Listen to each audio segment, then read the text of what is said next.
On parle politique. À présent, cet après-midi, les membres de la commission du tourisme, de l'écologie, de la culture, de l'aménagement du territoire et du transport aérien de l'Assemblée de Polynésie se sont penchés sur plusieurs projets de délibération et notamment sur un projet de loi du pays portant sur les conditions de création d'un crématorium en Polynésie.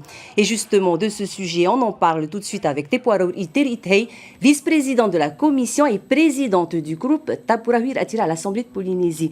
Tepuarau Yorana. Yorana Jeanne, Yorana aux téléspectateurs et merci pour votre invitation. Alors, la question d'un crématorium en Polynésie a été de plus en plus évoquée lorsque le nombre de décès dus à la Covid n'a cessé d'augmenter. Où est-ce que ça en est aujourd'hui, concrètement ? Alors, la demande de crématorium ne date pas d'aujourd'hui, elle date de longtemps.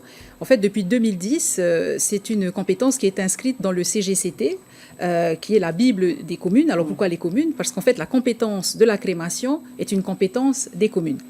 Sauf qu'elle n'était pas applicable en Polynésie. Donc, en 2019, à travers une loi proximité qui a été votée en métropole, la sénatrice Lana Tetuanui a étendu la possibilité de mettre en place un crématorium en Polynésie.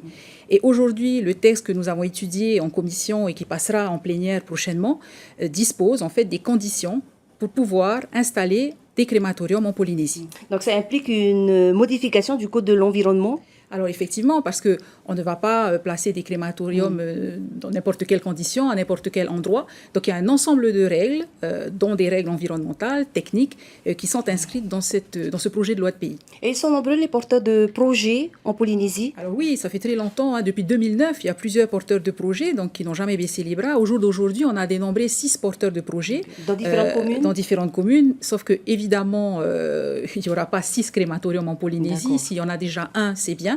Mais en tout cas, ça sera au choix de la commune. Quelles sont les conditions d'éligibilité alors ? Alors en fait, déjà, il faut une volonté communale ou intercommunale. C'est la commune qui décide si elle souhaite ou pas mettre en place un crématorium dans sa commune. Ensuite, il y a une enquête d'utilité publique, etc. Il y a toute une démarche. Et si jamais, effectivement, le projet voit le jour, la commune peut le porter elle-même ou elle peut déléguer ça à travers une délégation de service public à une société privée.